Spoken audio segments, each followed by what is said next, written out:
Very beautiful morning my dear students. Today our topic is lesson number 5 जो हमारा geography का चल रहा था, minerals and power resources. So आज हम उसका 158 पेज नंबर देखिए, सोलर एनर्जी करेंगे। सोलर एनर्जी के बारे में हम रीड करेंगे। तो ये कहता है कि sun is the greatest source of energy on earth. Its heat and light can be utilize to generate energy with the help of modern technology using solar cells attached to solar panels. The tropical countries of Asia and Africa have great potential for its development. In India, the largest solar power plant is located at Madhapur near Bhuj. In many villages, including those in hilly areas, solar power operated milk tasters and solar cookers are used. The government takes initiative to encourage local people to use it. तो ये कहता है कि सौर ऊर्जा सूर्य पृथ्वी पर ऊर्जा का सबसे बड़ा स्रोत होता है। इसका सिर और सबसे बड़ा स्रोत है। इसका सिर और प्रकाश और पैनलों से जुड़ी सौर कोशिकाओं का उपयोग करके आधुनिक तकनीक की मदद से ऊर्जा उत्पन्न करने के लिए उपयोग किया जा सकता है। एशिया और अफ्रीका के उष्णकटिबंधीय देशों में इसके विकास की काफ़ी संभावनाएं हैं। भारत में सबसे बड़ा और सौर ऊर्जा संयंत्र भुज के पास माधापुर में स्थित है। पहाड़ी क्षेत्रों में उन लोगों सहित कई गांवों में सौर ऊर्जा संचालित दूध परीक्षक और सौर कुकर का उपयोग किया जाता है। स्थानीय लोगों को इसका उपयोग करने के लिए प्रोत्साहित करने के लिए सरकार पहल करती है। इसके एडवांटेजेस क्या क्या हैं? It is an inexhaustible source, it is non polluting. तो ये कहता है कि ये जो है अटूट स्रोत है, यह गैर प्रदूषणकारी है। ठीक है, कोई प्रदूषण नहीं फैलाता। डिसएडवांटेजेस क्या है? It is an expensive source, expensive महंगा स्रोत है। It is a diffused source of gets wasted, यह एक फैला हुआ स्रोत है या बर्बाद हो जाता है। ठीक है वेस्ट ज़्यादा चीज़ें करती है इससे। विंड एनर्जी देखिए, the use of wind mills for farm operations had long been in use in the European countries. Regular high speed with rotates the wind mill which generates energy. France, Netherlands, UK, and Germany have many windmills in their countryside. India is the leading producer of wind energy. The largest wind farm cluster in the world is located in Tamil Nadu. Andhra Pradesh, Karnataka, Gujarat, Kerala, Rajasthan, Maharashtra, and Lakshadweep are other areas with wind farms. The site of the world's first solar and wind powered bus shelter is in Scotland. तो ये कहता है कि जो wind energy है, वायु ऊर्जा, खेत के संचालन के लिए पवन चक्कियों का उपयोग लंबे समय से यूरोपीय देशों में किया गया था। नियमित उच्च गति की हवा पवन चक्की को घुमाती है और ऊर्जा उत्पन्न करती है। फ्रांस, नीदरलैंड, यूके और जर्मनी के ग्रामीण इलाकों में कई पवन चक्कियां हैं। भारत पवन ऊर्जा का प्रमुख उत्पादक है। दुनिया में सबसे बड़ा पवन फार्म क्लस्टर तमिलनाडु, आंध्र प्रदेश, कर्नाटक, गुजरात, केरल, राजस्थान, महाराष्ट्र और लक्षद्वीप में स्थित है और पवन खेतों के साथ अन्य क्षेत्र हैं। दुनिया का पहला सौर और पवन संचालित बस शेल्टर का स्थान स्कॉटलैंड में है। उसके बाद इसके लाभ देखिए, एडवांटेजेस विंड।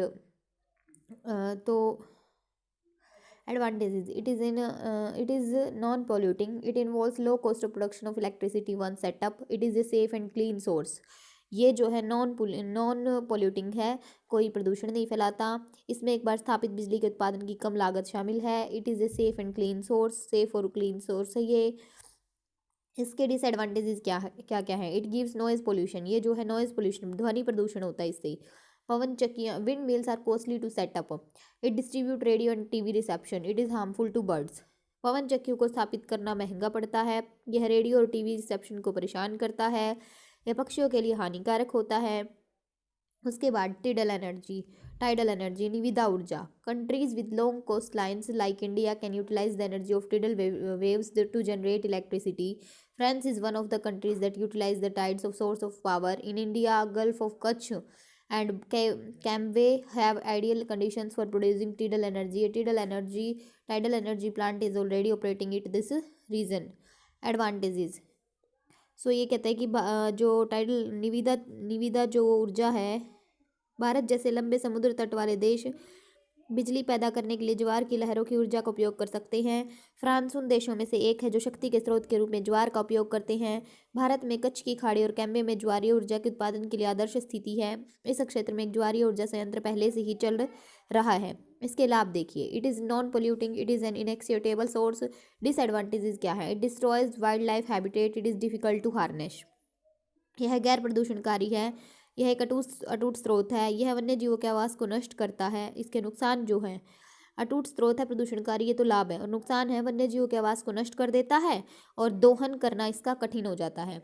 उसके बाद है जियोमेट्रिकल एनर्जी यानी कि भूतापीय ऊर्जा। The internal heat of the earth is tremendous, it may heat up ground water in some areas. This may appear on the surface of the earth as hot water springs. Superheated steam also may come out in some areas. This heat can be utilized to produce electricity. Energy produced from the superheated water or steam heated by Earth's internal heat is called geothermal energy. USA, Italy, New Zealand, Mexico, Japan, Ireland utilizes internal heat to produce geothermal energy. Geothermal plant of Iceland is well known. तो ये कहता है कि पृथ्वी की आंतरिक गर्मी जबरदस्त है, यह कुछ क्षेत्रों में भूजल को गर्म कर सकता है। यह गर्म पानी के झरनों के रूप में पृथ्वी की सतह पर दिखाई दे सकता है। कुछ क्षेत्रों में सुपर गर्म भाप भी निकल सकती है। इस गर्मी का उपयोग जो है बिजली उत्पादन के लिए किया जा सकता है। पृथ्वी की आंतरिक ऊष्मा द्वारा गर्म किए गए वाष्प पर सुपर गर्म पानी से उत्पन्न ऊर्जा को भूतापीय ऊर्जा कहा जाता है। संयुक्त राज्य America, Italy, New Zealand, Mexico, Japan, Ireland भूतापीय ऊर्जा का उत्पादन करने के लिए आंतरिक गर्मी का यूज करते हैं। पृथ्वी की आंतरिक ऊष्मा द्वारा गर्म किए गए वाष्प पर, हाँ तो मतलब ये इनका यूज करते हैं न्यूजीलैंड, मैक्सिको, जापान, आयरलैंड। और आइसलैंड का भूतापीय संयंत्र सर्वविदित है। आइसलैंड का जो भूतापीय संयंत्र है ना वो तो सबको पता ही है। तो जियोथर्मल एनर्जी आइसलैंड में एक जियोथर्मल प्लांट जो है उसका तो हम सब जानते हैं, तो ये मेन है, ये आइसलैंड का एक जियोथर्मल प्लांट। यहाँ पे देखिए जियोथर्मल एनर्जी दिखा भी रखा है, जब पृथ्वी जो है ज़्यादा गर्म ऊर्जा देने लगती है। इसके बाद है in India there are many hot springs in the Himalayan region which can be utilised. Two geothermal power plants are already producing power in this region. One is near in Manikarn in Himachal Pradesh. The other is at Puga Valley in Ladakh, Jammu and Kashmir. The power is utilized for preserving fruit in cold storage. Bharat में हिमालय क्षेत्र में कई गर्म झरने हैं जिनका उपयोग किया जा सकता है। दो भूतापीय विद्युत संयंत्र इस क्षेत्र में पहले से ही बिजली का उत्पादन कर रहे हैं। एक हिमाचल प्रदेश के मणिकर्ण के पास है, दूसरा लद्दाख जम्मू कश्मीर में पुगा घाटी में है। शक्ति का उपयोग फलों को ठंडे बस्ते में रखने के लिए किया जाता है। इसके लाभ, it is clean and eco friendly and always available. यह स्वच्छ और पर्यावरण के अनुकूल है और हमेशा उपलब्ध है। Disadvantages, it is located far away from cities and so it is costly to transport electricity. यह शहरों से बहुत दूर स्थित है और इसीलिए बिजली का परिवहन करना महंगा है। उसके बाद है biogas, gas produced from manures, decomposition of organic matter, plant and animal wastes are used to produce power in rural India. The biogas or गोबर gas plants in the villages produce power for domestic consumption. Advantages क्या, biogas देखिए क्या होता है। Biogas जैविक पदार्थों, खाद और पशुओं के अपशिष्टों से उत्पन्न गैस का उपयोग ग्रामीण भारत में बिजली उत्पादन के लिए किया जाता है। गाँव में बायोगैस या गोबर गैस संयंत्र घरेलू खपत के लिए बिजली का उत्पादन करते हैं। एडवांटेजेस क्या है, it involves low cost, it is easy to operate, it makes use of bio waste. इसके लाभ हैं, इसमें कम लागत शामिल होती है, यह संचालित करने के लिए आसान है और यह जैव कचरे का उपयोग करता है। नुकसान इसके क्या क्या हैं, it causes green house effect, इससे ग्रीन हाउस प्रभाव ज़्यादा होता है। उसके बाद है यूजेस ऑफ मिनरल्स। हम यूजेस ऑफ मिनरल्स देखिए, मतलब मिनरल्स का यूज़ कहाँ कहाँ करते हैं। एल्यूमिनियम का बॉक्साइट बोलते हैं जिसे, used in automotive and airplanes, bottling and Canning industries, kitchen cookware and foil etcetera. Automotive और हवाई जहाज, बोटिंग और कैनिंग उद्योग, रसोई के बर्तन और पानी पन्नी इत्यादि में उपयोग किया जाता है। उसके बाद cobalt, used in super alloys for jet engine parts, cutting tools and electrical devices. Copper, इसका कोबाल्ट का यूज़ करते हैं जेट इंजन भागों, काटने के उपकरण और बिजली के उपकरणों के लिए सुपर लॉयस में उपयोग किया जाता है। कॉपर का used in electric cables and wires in building construction, switches, plumbing, electrical and electronic components, transportation, coins and pipes. भवन निर्माण में स्विच, नलसाजी, बिजली और इलेक्ट्रॉनिक उपकरणों, परिवहन, सिक्कों और पाइपों में विद्युत केबलों और तारों में उपयोग किया जाता है। उसके बाद है diamond, industrial, used in machinery, mineral services, stone and ceramic products, contraction, drilling and transportation equipment etcetera. Green diamond is the rarest diamond. Machinery, खनिज सेवा, पत्थर और सिरेमिक उत्पादों, संकुचन, ड्रिलिंग और परिवहन उपकरण आदि में प्रयोग किया जाता है। हरा हीरा सबसे दुर्लभ हीरा होता है। Gold, used in dentistry and medicine, jewellery, for scientific and electronic equipment, in many applications for space travel. सोना जो है अंतरिक्ष यात्रा के लिए कई अनुप्रयोगों में और दंत चिकित्सा और चिकित्सा, आभूषण, वैज्ञानिक और इलेक्ट्रॉनिक उपकरणों के लिए यूज़ किया जाता है।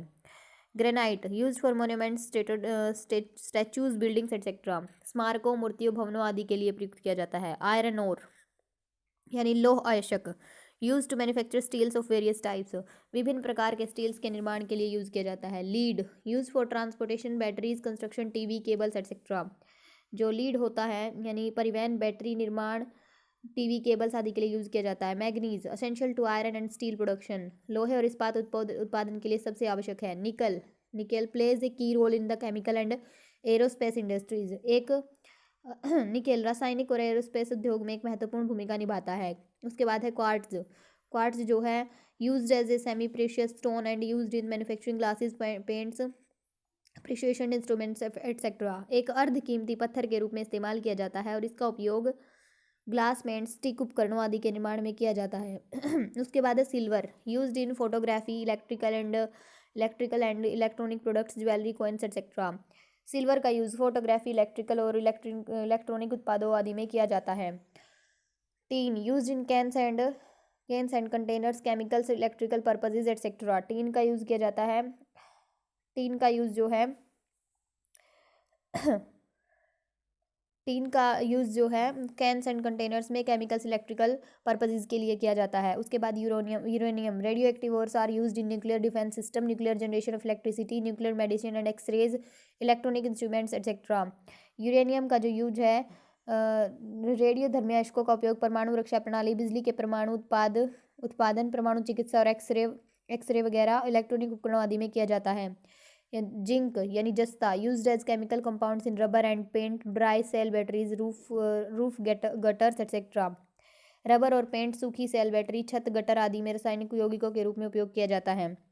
उसके बाद conservation of minerals and energy resources, हम कैसे कंजर्वेशन कर सकते हैं मिनरल्स का और एनर्जी रिसोर्सेज का। We know that minerals have great significance in our lives, they play major role in our development, from our food intake and our comfortable living to exploration of space. Minerals are most important requirement, but we also know that reserves of minerals are limited. They are unevenly distributed throughout the earth. They are exhaustible and non-renewable. We should thus make efforts to conserve these precious natural resources for longer and efficient use. We should make efforts to save them for our future generations so that they too can enjoy a better life. तो ये कहता है कि खनिज और ऊर्जा संसाधनों का संरक्षण हम कैसे करेंगे। हम जानते हैं कि हमारे जीवन में खनिजों का महत्व बहुत होता है, वे हमारे विकास में एक प्रमुख भूमिका निभाते हैं। हमारे भोजन के सेवन और अंतरिक्ष के अन्वेषण के लिए हमारे आरामदायक जीवन से खनिजों की सबसे महत्वपूर्ण आवश्यकता है। लेकिन हम यह भी जानते हैं कि खनिजों का भंडार सीमित है, वे पूरी पृथ्वी पर असमान रूप से वितरित हैं, वे संपूर्ण और गैर नवीकरणीय हैं। इस प्रकार हमें इन बहुमूल्य प्राकृतिक संसाधनों के लंबे और कुशल उपयोग के लिए संरक्षण के प्रयास करने चाहिए। हमें अपनी आने वाली पीढ़ियों के लिए उन्हें बचाने के प्रयास करने चाहिए ताकि वे भी बेहतर जीवन का आनंद ले सकें। उसके बाद कंजर्वेशन ऑफ मिनरल्स देखिए, we can conserve minerals in a number of ways, some are stated below. Industries can reduce waste by using more efficient mining and processing methods. उसके बाद industries can substitute plentiful materials for scarce ones. Some minerals products can be recycled. Example, aluminum cans. Minerals can be conserved by using solar, hydroelectric and other renewable forms of energy. खनिजों का जो है देखिए कैसे करें conservation. हम कई तरीकों से खनिजों का संरक्षण कर सकते हैं, कुछ नीचे दिए गए हैं। औद्योगिक अधिक कुशल खनन और प्रसंस्करण विधियों का उपयोग करके कचरे को कम कर सकते हैं। उद्योग दुर्लभ वस्तुओं के लिए भरपूर मात्रा में सामग्री का स्थान ले सकते हैं। कुछ खनिज उत्पादों को पुनर्नवीनीकरण किया जा सकता है, फॉर एग्जाम्पल एल्यूमिनियम के डिब्बे हो गए जैसे। सौर, पन बिजली और ऊर्जा के अन्य नवीकरणीय रूपों का उपयोग करके खनिजों का संरक्षण भी किया जा सकता है। सो बच्चों, आज हमने जो है 5th चैप्टर जो है कंप्लीट रीड कर लिया है, और साथ ही साथ हम A to D एक्सरसाइज में आपको भेज रही हूँ, वो भी आप साथ ही साथ कर लीजिएगा। Thank you and have a nice day.